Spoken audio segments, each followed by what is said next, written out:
Bueno, buenas noches, entonces, en este nuevo taller del Rincón de María para que aprendan algo más y conozcamos algo más de la Virgen. Y bueno, vamos a comenzar como siempre con una oración que he traído de este santo del que vamos a hablar hoy. ¿Eh? En el nombre del Padre, del Hijo y del Espíritu Santo. Amén. Oh clementísima Virgen, que con mano piadosa repartes vida a los muertos, salud a los enfermos, luz a los ciegos, descanso a los desesperados y consuelo a los que lloran. Un momentito que se me achicó y no veo. Ahí está. Saca de los tesoros de tu misericordia refrigerio para mi ánimo quebrantado, alegría para mi entendimiento y llamas de caridad para mi durísimo pecho. Sé vida y salud de mi alma, dulzura y paz de mi corazón, y suavidad y regocijo de mi espíritu. Y pues tú eres estrella clarísima del mar, madre llena de compasión, endereza mis pasos, defiéndeme de riesgos de enemigos, aléjame de todo mal y maldad, hasta aquella postrera y suspirada hora en la cual, asistido de tu auxilio, enriquecido con tu gracia, vencida las enemistades del infernal amor, salga de este mundo para alcanzar los eternos y seguros gozos por Jesucristo nuestro Señor. Amén. En el nombre del Padre, del Hijo y del Espíritu Santo. Amén. Bueno, hoy les voy y en estos talleres que van a venir últimamente, de ahora en adelante, vamos, vamos a empezar y si Dios quiere y la Virgen me ayuda, porque bueno, si no tengo esa ayuda de Dios, difícil que pueda hacer algo, ¿no es cierto? Vamos a hablar de los padres de la iglesia, ¿no? Lo que ellos escribieron y hablaron sobre María. Y vamos a empezar con este padre de la iglesia que se llama San Ildefonso de Toledo. Él escribió un libro, La perpetua virginidad de María, en defensa de esta virginidad perpetua, ¿no?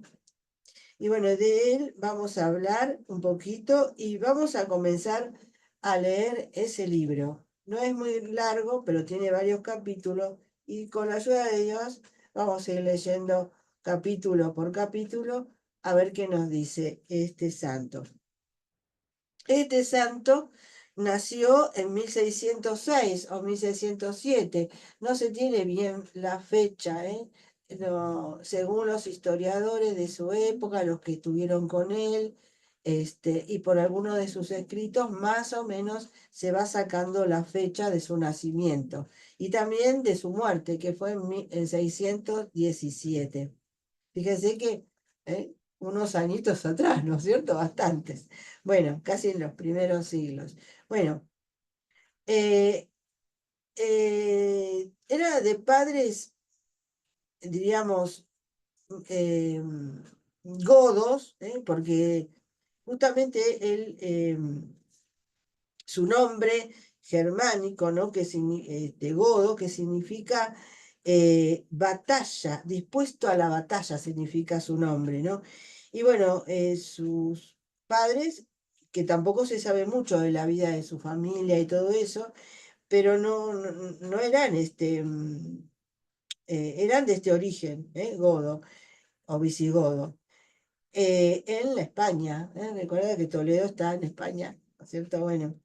Él se inclinó desde niño a, a la vida religiosa y entró en un monasterio, el monasterio de Agali, con lo que parece que disgustó un poco a los padres, ¿no? Al padre que no quería. Pero bueno, él no le hizo caso y, bueno, llamado por el Señor, entró en ese monasterio. Eh,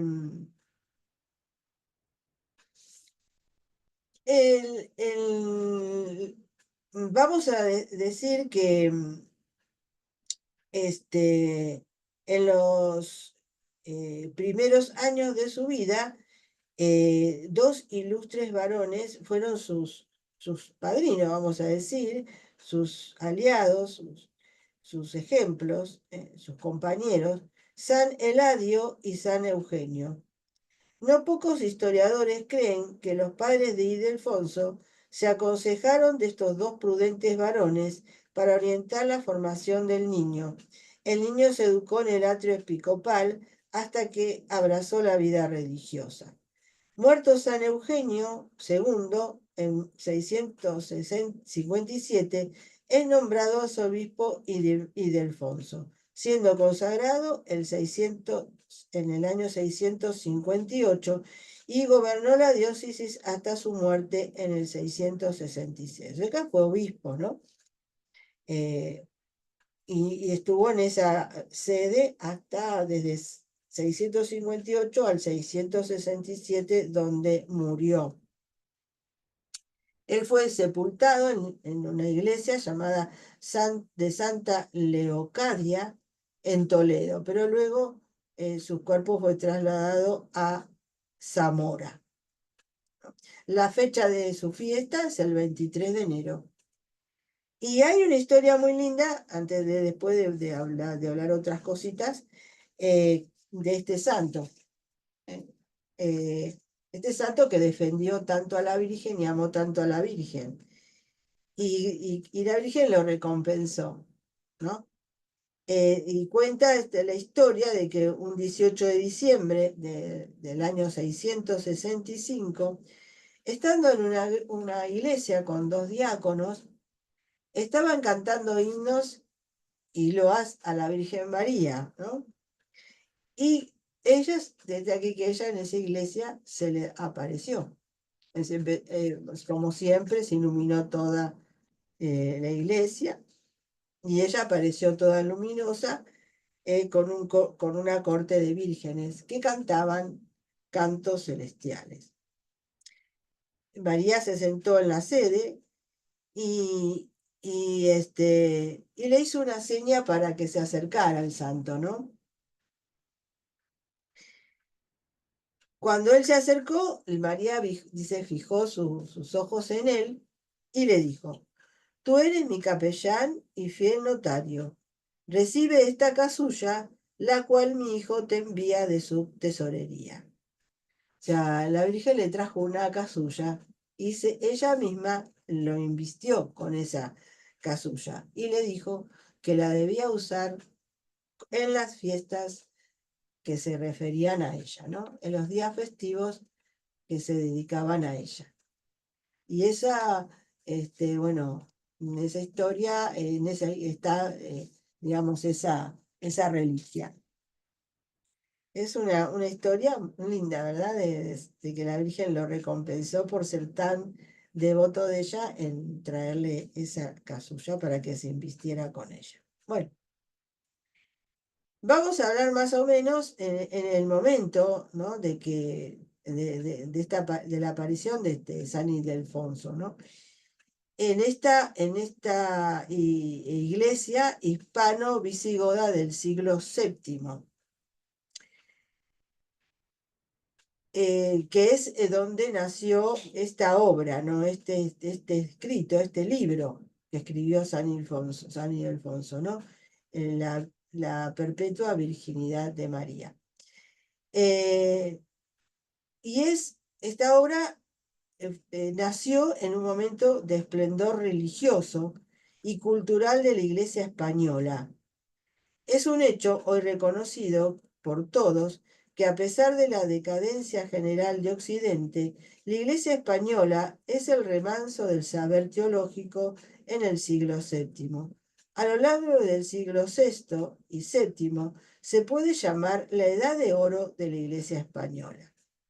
O sea, ahí comienza, digamos, esta edad de oro, pero sobre todo es una edad mariana, ¿no? Donde empiezan también estos conocimientos para conocer más a la Santísima Virgen.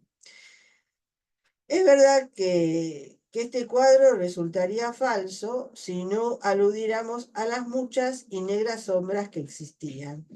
Los cánones de diversos concilios denuncian y castigan vicios y crímenes nefandos de aquel clero y pueblo, incontinencia sexual, simonía y otros abusos con relación a bienes de la Iglesia, blasfemias, supersticiones, actos sacrílegos y hasta satanismo, que son castigados especialmente en el canon 46 del Concilio IV y en el séptimo del Concilio XIII. Hasta se encargaban misas en odio a otras personas. Todo eso fue en esos concilios, por supuesto que fueron condenados, ¿no? O sea que como siempre la iglesia tiene, digamos, su luz y su sombra.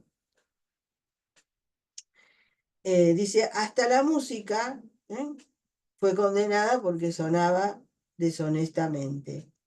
Entonces, en este ambiente de luz y sombra se desarrolla la vida monástica y episcopal de Ildefonso de Toledo y de tantos varones ilustres de la iglesia hispano-visigoda. En el siglo VII era Toledo un verdadero foco cultural, en el momento en que nació y vivió San Ildefonso. Este tratado, de que es un tratado este libro, ¿no? La virginidad de la Virgen, es el hito inicial de toda la literatura mariana de España. La crítica de todos los matices está de acuerdo en reconocer que este tratado es el punto de arranque de la teología mariana de España y aún, en ciertos aspectos, de la de los otros países. Situado en los umbrales del siglo VII, cuando el culto de María va a desplegar su esplendor en Occidente. San Ildefonso contribuye providencialmente a la manifestación doctrinal de los privilegios de María.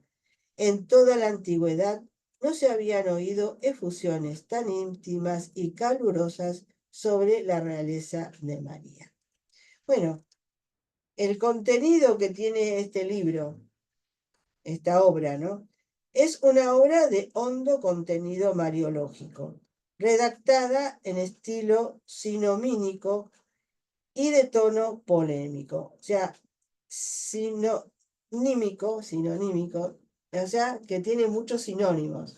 Hay muchas repeticiones en su redacción. Su valor teológico ha ido creciendo en la actualidad. Escribe un teólogo especialista en San Ildefonso, Juan Cascante, si para algunos autores Ildefonso no merecía más importancia que la de un entusiasta devoto de María, sin consistencia doctrinal, de algunos años para acá su figura como teólogo ha ido subiendo de valor. Y en otro lugar, unos años más tarde, dice este autor, ¿no? Resulta ser una obra de importante valor teológico. O sea, a medida que se va leyendo y estudiando y avanzando, ¿no es cierto?, los años, se van dando cuenta que este tratado realmente es un tratado mariológico con bases, por supuesto, teológicas. Constituye un conjunto muy rico de doctrina mariológica y de documentación escriturística. Aunque las ideas no vienen expuestas con orden y método, tienen sin embargo una interna ordenación que permite construir con ellas un verdadero tratado de mariología, muy completo para su época. El libro es como un bello retablo cuyas figuras centrales son Jesucristo y su madre. Todo lo demás se orienta hacia ellos, y muy concretamente hacia la Virgen, según dice el mismo Ildefonso, a cuya alabanza se encamina lo que narramos. Toda la secuencia de profetas y agiógrafos de la antigua ley, los autores del Nuevo Testamento y personajes evangélicos, los doctores de la Iglesia y el pueblo fiel, la pleitesía que rinden los ángeles, la confesión forzada y clara de los demonios, la proclamación sin voz propia de los mismos elementos, el mar sereno o encrespado, el sol que se eclipsa a su muerte, los peces que acuden a su orden o se multiplican con los panes, las rocas que se encienden, el agua que cambia en vino. Llama enseguida la atención que Ildefonso nunca se refiere a la señora con su nombre. O sea, todo eso que acabo de leer es lo que se ve, todo eso que él remite en su librito, ¿no? Como para llamar la atención hacia la Virgen, ¿no? Dice que él no la llamaba nunca María, ¿eh? Él la llamaba siempre con su nombre, la llamaba Virgen, ¿no? O mejor, Nuestra Virgen. O sea, no la llamaba con el nombre María, siempre la llamaba mi señora Virgen, Nuestra Virgen, era como él siempre se dirigía a María. Es cierto que la virginidad perfecta de la Madre de Jesús, proclamada con énfasis y fervor, constituye el trasfondo de todo el libro, pero a la vez se enlazan, subrayan y articulan otras grandes prerrogativas de la Señora, su maternidad divina, su pureza y santidad, su realeza, exactitud y señorío. Y bueno, y acá pone este comentario, dice, también su asunción corporal. Y se halló en la parte que vamos a leer, si podemos terminar con el primer capítulo, algo aparentemente en su escrito, ¿no? En su forma de redactarlo, como que habla también de eso que todavía ni se pensaba en aquella época, ¿no? La asunción corporal de María, ¿no? Y aunque era sin duda prematuro el descubrimiento fruitivo de la maternidad espiritual, se adivina con toda cierta vaga añoranza de una tal vivencia materno-filial en el alma de Ildefonso, cuando desea ardientemente un fiel servicio de esclavitud a esta fiel esclava, madre de su señor y señora de Ildefonso. Él también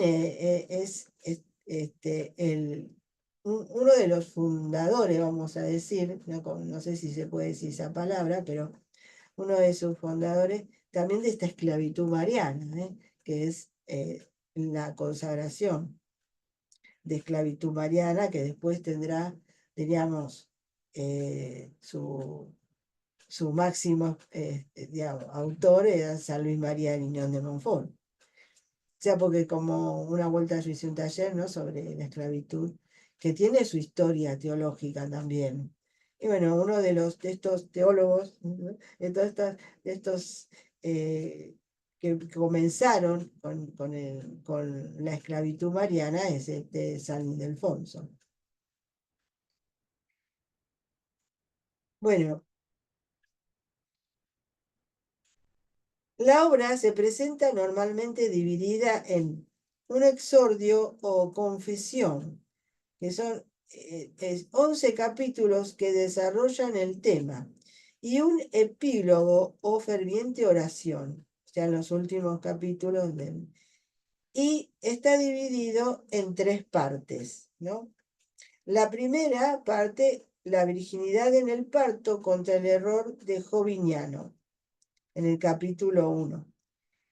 La segunda, la virginidad en el parto y después del parto, contra el error de Elvidio, capítulo 2. Y en el 3, la proclamación de todas las grandezas de María, junto con su perfecta virginidad contra el judío, capítulos del 3 al 11. O sea, está dividida porque hace como una defensa de estos dos personajes, ¿no? Elvidio y Joviniano, que eran herejes y decían unas cosas que fueron después, por supuesto, condenadas por los concilios de esa época, ¿no? Y también esto que habla contra los judíos también, ese pueblo judío que hace esa defensa, este santo, ¿no? Bueno, recordemos que en España sí había muchos judíos y hubo problemas con ellos también, ¿no es cierto?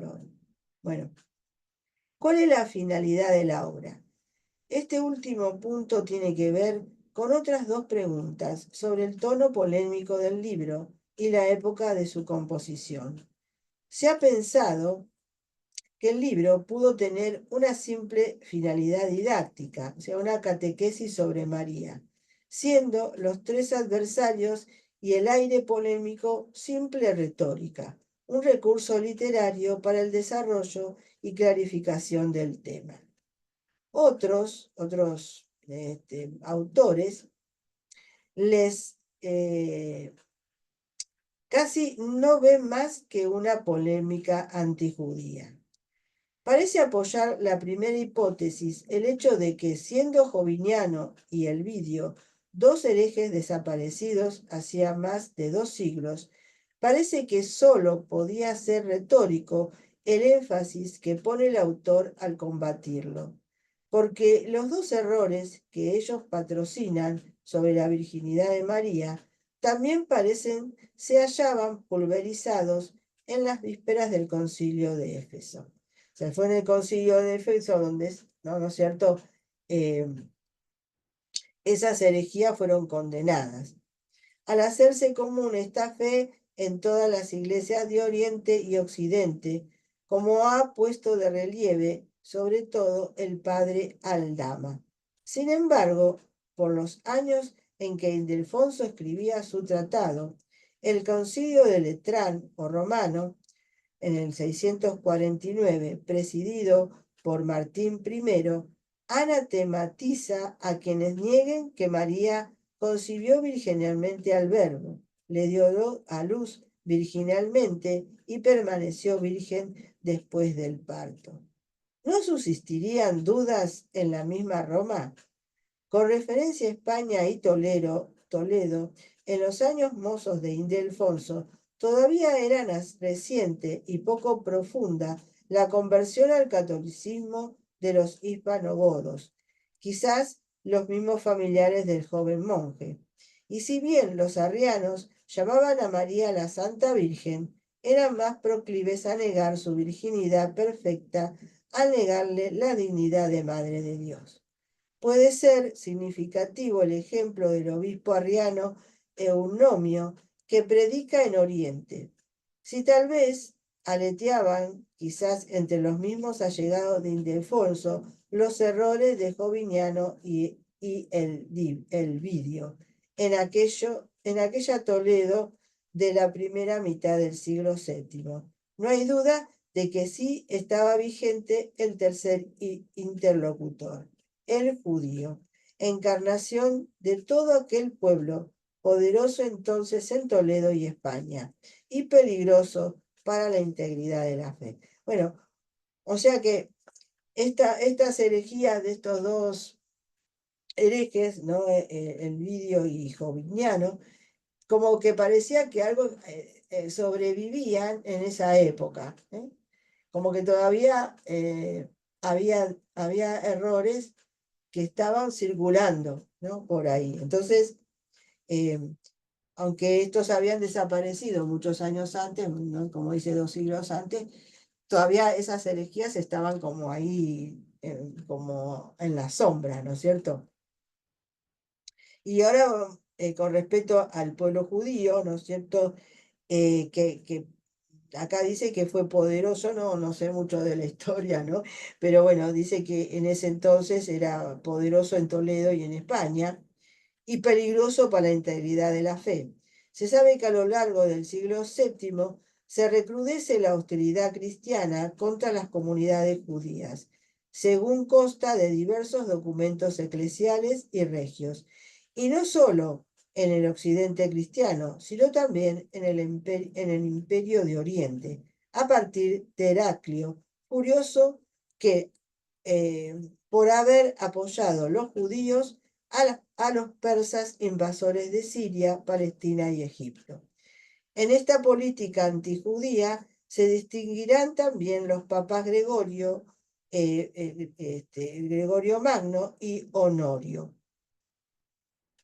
O sea que había esta hostilidad entre los cristianos y los judíos.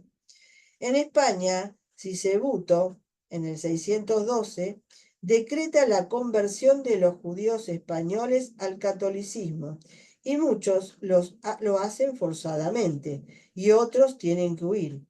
Poco después, el Cuarto Concilio de Toledo, tiene que oponerse a las conversiones forzadas, porque se multiplicaba la problemática de los judaizantes.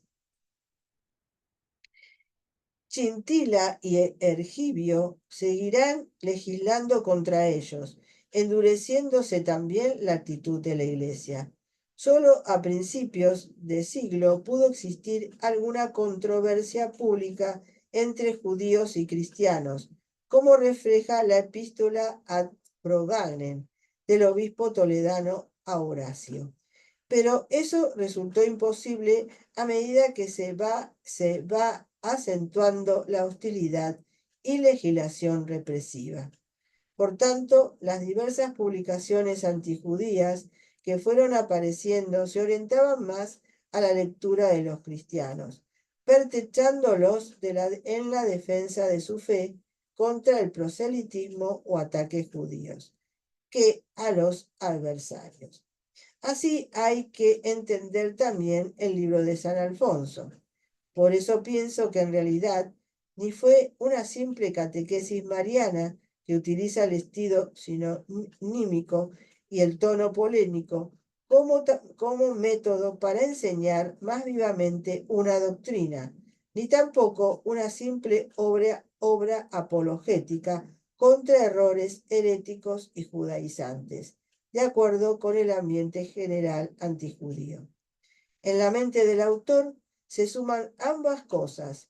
Él quiere adoctrinar combatiendo, enseñar la verdad sobre María, inclusive a los mismos que combate, como puede verse en las repetidas súplicas al judío para que acepte la divinidad de Jesús y la grandeza de María, Virgen, hija excelsa de su estirpe.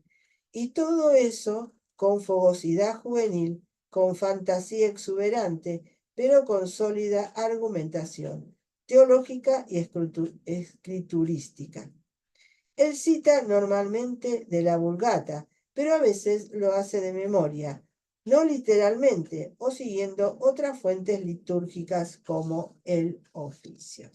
Bueno, entonces esto es de lo que trata más o menos el libro y la época y todas las situaciones que estaban viviendo, que estaba viviendo Ildefonso en su época, ¿no? Estos, estas herejías y estos ataques judíos contra los cristianos. Bueno, entonces ahora vamos a ir al libro. La primera parte, y yo voy a leer nada más eso que él escribió como una confesión, ¿no es cierto?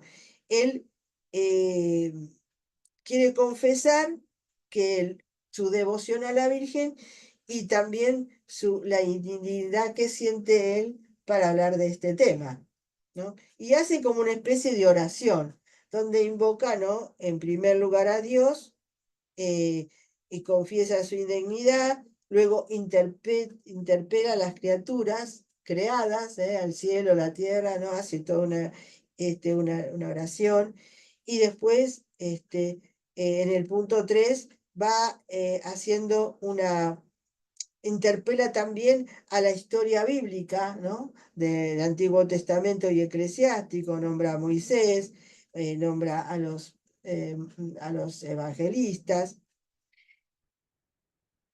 y después interpela a los conciudadanos y próximos de él, ¿no es cierto?, que él va a hacer esta obra para defender la virginidad de María y porque es un defensor celoso de ella. Y bueno, y luego al final una pequeñita oración donde expone su recta intención de hacer este libro. Yo les voy a leer como la primera parte y la última, porque si no es muy largo, ¿no? De esta confesión. Pero está muy lindo para que vean cómo escribe también y qué lindas cosas dice. Él dice en la primera parte: oh Dios, luz verdadera que iluminas a todo hombre que viene a este mundo. Dios que otorgas la sabiduría a los pequeños y llamas a los ignorantes para que caminen por las sendas de la prudencia. Dios que de lo impuro haces lo puro y borrando los pecados justificas sin mérito propio al pecador. Dame luz con que te vea. Concédeme sabiduría para que te entienda. Otorga tu perdón a mis iniquidades para que alcance tu misericordia.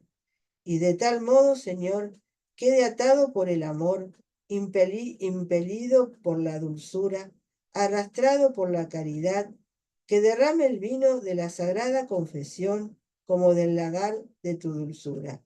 Y puesto que no hay realidad, no hay puesto que no hay realidad de buenas obras en mí, que haya el fruto de la buena confesión, pues ya que las cadenas y ataduras de los pecados, su gravedad y peligros, la ruina y los daños apremian el alma abatida por la iniquidad, y pues no ha sido dado bajo el cielo otro nombre en el que puedas yo ser salvo, sino el tuyo, oh Cristo Jesús, Hijo del Dios vivo.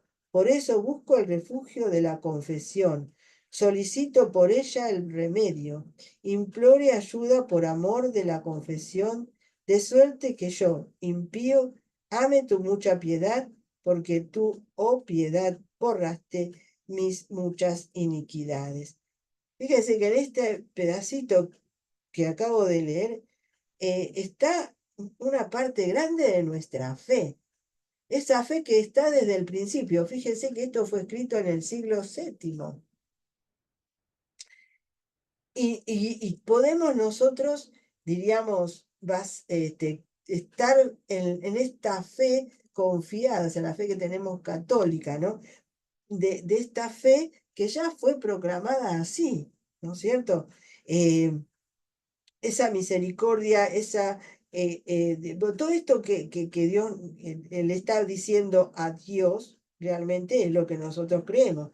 Esto de que Él va a la confesión, porque como Él no se cree indigno, dice: yo tengo muchos pecados también, pero creo en esa misericordia, ¿no? Que tú derramas y bueno, y que voy a la confesión y solicito ese remedio en ella y que confío, ¿no? En tu piedad, que vas a borrar mis culpas y mis iniquidades. Bueno, así también, si termino de leer todo, este libro lo pueden ustedes encontrar, digamos, por internet y leerlo, ¿no? Van a ver en esos, digamos, si lo leen toda esa parte, hermoso porque es parte de nuestra fe. Nuestra fe original que no se debe perder, la única fe que tenemos, como dice San Pablo, ¿no? Una misma fe, un solo bautismo, un solo Espíritu, un solo Señor, un solo Dios y Padre. Esa es nuestra fe. Bueno, y termina toda esa exposición de esa confesión con esto: que todos, consiguientemente, miren, atiendan, consideren que yo no busco nada más que la verdad, nada amo más que la divina verdad, no defiendo otra cosa que a Dios y a las cosas de Dios, con todo mi corazón, toda el alma y todas mis fuerzas, desde toda mi intimidad y mis entrañas, en aquello que yo entiendo, sé y refiero, oponiéndome solo a los enemigos de Dios, enfrentando solamente a los profanadores y a todas las profanaciones, y por amor de la verdad, adversario tan solo de los que atacan la verdad. Y hago esto para que, si bien esta vida, que es un riesgo sobre la tierra, hastiare al ya cansado, aquella verdad, que es Dios, le conduzca a la salvación y le posea viviente por los siglos de los siglos. Amén. O sea, él lo que va a defender es la verdad. Entonces, y que la verdad es Dios, dice él. Bueno, y si leen todo el resto de la oración, o sea, todo lo de esa primera parte del libro, van a ver que habla siempre de la verdad. Y bueno, y son las verdades de la fe nuestra. Por eso es bueno también leer a los padres de la iglesia. Muchos leyendo a los padres de la iglesia se han convertido. Estos famosos, diríamos, evangélicos, protestantes, que al estudiar los padres de la iglesia se han encontrado la verdadera iglesia de Cristo. Bueno, entonces vamos a este primer capítulo, ¿eh? Que creo que me va a dar para terminar a las 10, si Dios quiere. Y dice así, este primer capítulo es Invocación a María. En párrafos de gran belleza esboza su grandiosa figura como Virgen Madre del Altísimo, su pureza, todo lo que significa para él y cómo debe ser loada. Señora mía y dueña mía, adueñada de mí, madre de mi Señor, sierva de tu Hijo, engendradora del Creador, yo te ruego, te rezo, te suplico, que tengas el espíritu de tu Hijo, el espíritu de mi Redentor, para que entienda acerca de ti lo verdadero y lo digno. Hable sobre ti lo verdadero y lo digno y ame todo lo que sea verdadero y digno de ti. Esto que él repite, ¿no es cierto? Esa forma que él tiene de redactarlo, ¿no? De su redacción, que nos dice cuando nos habla de que es un libro sinonímico, ¿no? O sea que va repitiendo muchas cosas. Bueno. A tú, la elegida de Dios, la acogida por Dios, la llamada por Dios, cercana a Dios, adherida a Dios y a Dios unida. Tú, la visitada por el ángel, saludada por el ángel, bendecida por el ángel, alegrada por el ángel, ruborosa ante sus palabras, atónita en tu pensamiento, estupefacta por el saludo, admirada por el anuncio de la promesa. Oyes que hallaste gracia ante Dios. Se te manda no temer. Eres confirmada en tu fe, instruida en el conocimiento de prodigios, llevada a la gloria de una novedad inaudita. Con referencia a un hijo es advertido tu pudor, y con el nombre de hijo certificada tu virginidad. Acá cuando dice acogida de Dios, ¿no es cierto? En esa parte aquí en la primera parte que acabo de leer, lo estoy buscando de vuelta.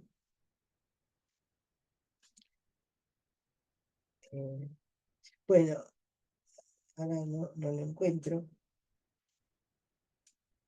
Acogida de Dios, ¿no? Diríamos como que ahí es donde se ve que cuando se quiere decir que Ildefonso ya hablaba de esa asunción de María, ¿no? Acogida, acogida de Dios. Se predice que el santo que nacerá de ti será llamado Hijo de Dios, y se te anuncia cuál será el poder del que nace. ¿Cómo se hará? Preguntas. Interrogas sobre el origen. ¿Indagas la razón? ¿Quieres conocer el hecho y el modo de realizarse? Escucha un oráculo inaudito. Considera una operación sin precedente. Advierte un desconocido arcano. Presta atención al hecho jamás visto. El Espíritu Santo vendrá sobre ti y el poder del Altísimo te cubrirá con su sombra. Toda la Trinidad realizará en ti invisiblemente la concepción, pero solo la persona del Hijo de Dios, que nacerá corporalmente de ti, tomará carne, y por tanto, lo que será concebido en ti y nacerá de ti. Lo que saldrá de ti, engendrado por ti y por ti parido, será llamado Santo, Hijo de Dios. Este será el gran Dios de las virtudes, este el Rey de los siglos, este el Creador de todas las cosas. Fíjense que cuando a veces uno pregunta, ¿no? La Virgen dice, bueno, a la Virgen le llegó o sea, la Santísima Trinidad invisiblemente participó de esa concepción, pero solo la segunda persona es la que tomó carne en su vientre. Bueno, he aquí que tú eres dichosa entre las mujeres, virgen entre las parturientas, señora entre las siervas, reina entre las hermanas.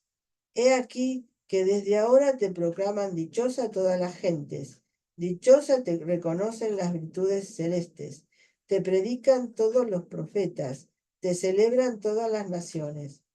Feliz tú para mi fe, feliz para mi alma, feliz para mi amor, feliz en mi alabanza y predicación. Que yo te predique cuanto mereces ser predicada, que yo te ame cuanto mereces ser amada, que te ensalce en todo lo que eres loable, que te sirva en cuanto se debe servir a tu gloria. Tú, recibiendo a Dios, solo eres posterior al Hijo de Dios, pero engendrando a Dios, hecho a la vez hombre, eres anterior al Hijo de Hombre. ¿No? Entonces, él dice que él quiere predicarla, ¿no es cierto? Predicar quién es ella, ¿no? Y le pide, ¿no? que ella sea su ayuda, ¿no? Y después dice algo importante. Ella recibe, ella es posterior al Hijo de Dios, porque claro, Dios es de la eternidad, ella en en el tiempo, ¿no? Pero como madre, o sea, como engendradora, como madre del hombre, es posterior. Por eso recordemos que San Pablo nos dice que cuando llegaba la plenitud de los tiempos, Jesucristo nació de una mujer virgen, ¿cierto? De una mujer. Entonces, antes tenía que estar María para que naciera Jesucristo, ¿no es cierto? Entonces, para el hombre Dios, ¿no? Para el hombre Dios, María es anterior. Pero para Dios, el Hijo de Dios, María es posterior. O sea, es una doctrina, ¿verdad? Eso es lo que nosotros creemos también. No, no sé si me entienden. Bueno, espero que sí, porque está bastante clarito. En el pasado, limpia para Dios. En el presente, llena del hombre Dios. En el futuro, madre del hombre Dios. Alegre por la concepción y la doncellez. Gozosa por el Hijo y la intacta pureza. Tan fiel al Hijo como al esposo. De tal modo fiel al Hijo, que ni él mismo conociera progenitor carnal, fiel de tal modo al esposo, que él mismo te reconociera madre sin concurso de varón. Se habla de José, ¿no? Acá. Mujer, que has de ser glorificada en el Hijo, tanto cuanto estando libre de todo contacto varonil, has sido instruida en lo que debías conocer, enseñada en lo que debías creer, asegurada en lo que debías esperar y confirmada en lo que sin detenimiento alguno debías conservar. Bueno, y ese es el punto primero de este capítulo. En el punto segundo dice así, como un título, ¿no? Increpa duramente al heresiarca joviniano del siglo IV, rebate su negación del parto virginal y afirma con energía, énfasis y emoción que ella es totalmente virgen pura y santa. Anuncia al final que le buscará un compañero de rol. ¿No es cierto? Ahora va a rebatir diríamos, a este hereje joviniano que negaba el parto virginal. Entonces vemos cómo lo va a decir. Y tú escucha, joviniano, fauto, de corazón engreído, reflexiona en tu interior. Oh necio, aprende con sensatez, pobre loco. No te permito alegar que la pureza de nuestra Virgen fue maculada en el parto, que separes la integridad de la maternidad. No consiento que rompas el sello de la virginidad. En el orto del que nace, no tolero que prives a la Virgen del oficio de madre o sustraigas a la madre la plenitud de la gloria virginal. Si confundes alguna de estas cosas, serás confundido en todo. Si no eres capaz de armonizarlas, tú mismo serás privado de la armonía de la verdad. Si sostienes que son discordantes, tú mismo te hallarás siempre en desacuerdo con la justicia. Si arrebatas a nuestra Virgen o la maternidad o la virginidad, cometes contra Dios una injuria enorme, pues niegas que pudiera conservarla intacta al tiempo que afirmas que pudo allegarse a la Virgen sin corrupción. Niegas que Dios pudiera hacer lo que hacer quería, cuando mantienes que halló a su madre íntegra y la dejó tocada de corrupción. Pues según afirmas, la divinidad todopoderosa no favoreció a la virginidad, sino más bien que la dañó. O sea, claro, ¿cómo puede pensar este hereje, ¿no? Así le dice San Ildefonso, ¿no? Que Dios que entró en ella virginalmente cuando salió, ¿no? La manchó, la dejó, o sea, la, como dice, violó su virginidad. Es imposible, ¿no es cierto?, que Dios haya hecho eso con ella. Por lo que establece que él mismo afeó naciendo de la Virgen a la que creándola había hermoseado. Él la creó hermosa y este hereje dice que, bueno, al salir, digamos, la afeó cuando nació Jesús, bueno, eh, no la dejó virgen.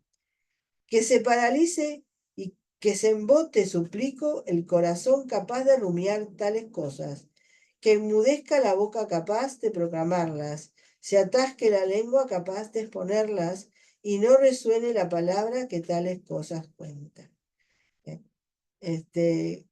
Esto que, claro, porque como decíamos, ¿no? Este joviniano que ya estaba años antes, todavía como que seguían sus herejías dando vuelta. Entonces él dice que se paralice y que se embote y suplico el corazón capaz de rumiar tales cosas, de lo que siguen rumiando, diciendo tales cosas, pensando tales cosas de la Virgen. Pues he aquí que ella es virgen según Dios y virgen según el hombre, virgen por el testimonio del ángel y virgen a juicio del esposo, virgen antes de tener esposo y virgen unida a su esposo, virgen indudable aun cuando dudó el esposo.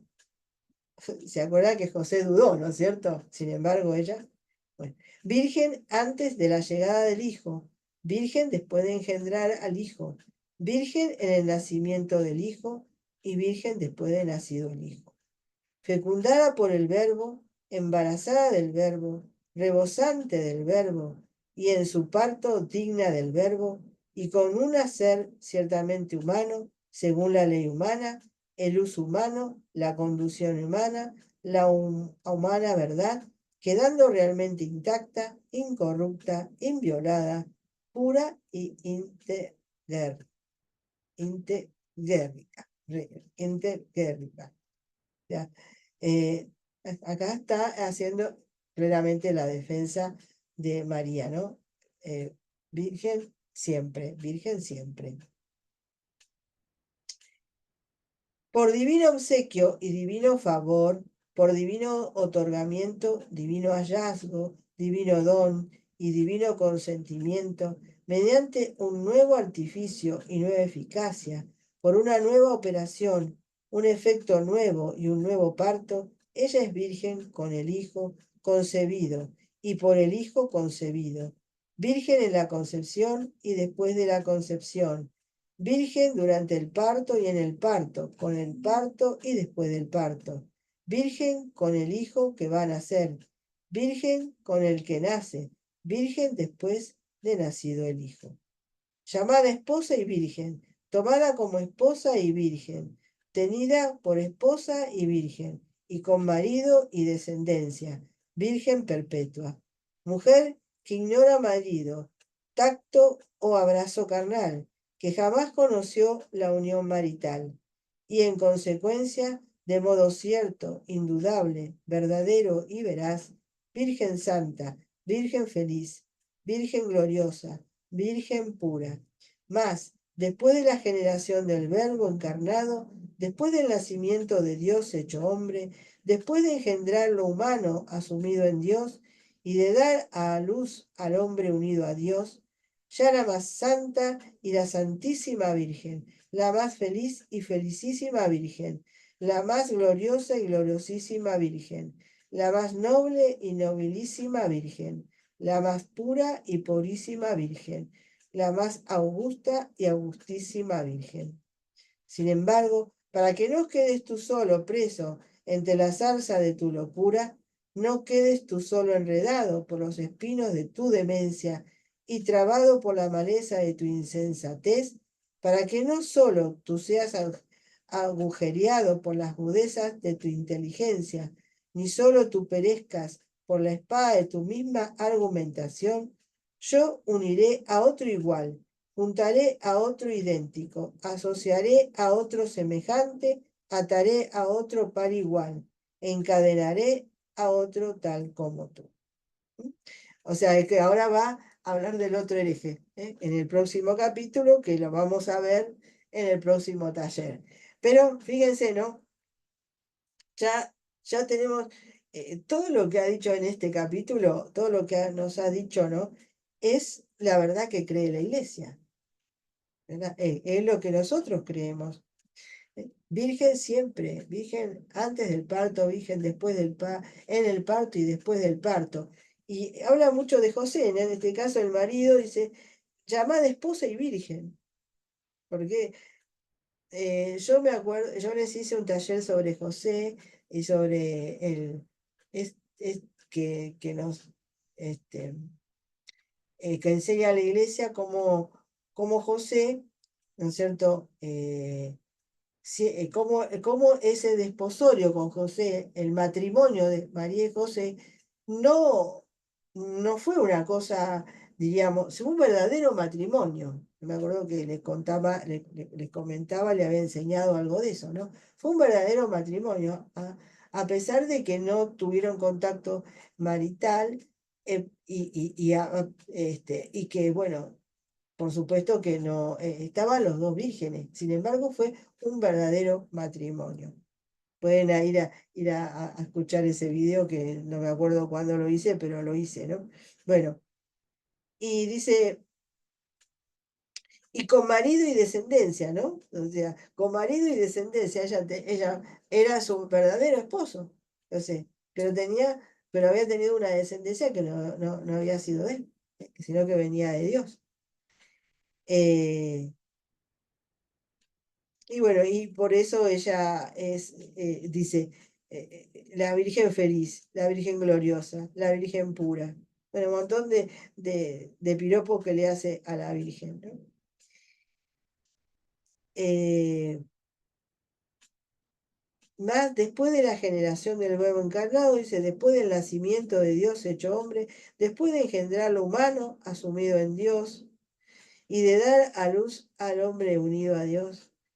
Ya la más santa y la santísima Virgen, la más feliz y felicísima Virgen, la más gloriosa y gloriosísima Virgen, la más noble y nobilísima Virgen, la más pura y purísima Virgen, la más augusta y augustísima Virgen. Y esta como una especie de oración, ¿no? Terminamos este taller. No sé, yo los estoy leyendo y prácticamente los estoy comentando junto con ustedes. Así que, porque yo no soy teóloga, no tengo muchos conocimientos, pero bueno, me he embarcado, no sé, por designio de Dios y de la Virgen en este tratado, en buscar a ver qué dice los padres de la iglesia que hablaron, que escribieron sobre la Virgen, porque tenemos que conocerla cada vez más y tenemos que ver que desde el principio la iglesia, ¿no es cierto?, eh, habló de ella y de sus prerrogativas, defendiendo toda su maternidad, su virginidad, bueno, todo lo que Dios hizo en ella. Bueno, bueno, entonces que tengas santa noche. Gracias, Solán, por quedarte, por hacerme el aguante también. Y espero que les guste, que se entusiasmen. Vayan y busquen el libro. No es muy largo, es corto. Y como está traducido, por supuesto, se puede entender bien. Eh, bueno, yo puedo también porque no he leído todos los capítulos, lo voy a ir leyendo y se los voy a ir leyendo y explicando un poquito. Bueno, gracias por acompañarme en este taller y nos vemos hasta el próximo taller, pero también en los próximos rosarios todos los días. Vamos a decirle una Ave María a la Virgen, que ella que quiere que haga que haga con nosotros como hizo San Ildefonso, ¿no? Que nos premie con sus gracias, con su bondad, con su amor, con su intercesión, con su cuidado por nosotros, ya que la queremos tanto y queremos hablar de ella siempre. Vamos a rezarle una Ave María, como le gusta a ella. Dios te salve María, llena eres de gracia, el Señor es contigo, bendita tú eres entre todas las mujeres, y bendito es el fruto de tu vientre, Jesús. Santa María, Madre de Dios, ruega por nosotros pecadores, ahora y en la hora de nuestra muerte. Amén. En el nombre del Padre, del Hijo y del Espíritu Santo. Bueno, santa noche y gracias Solán por acompañarme y todos los que, bueno, van a ver este video que les haya gustado.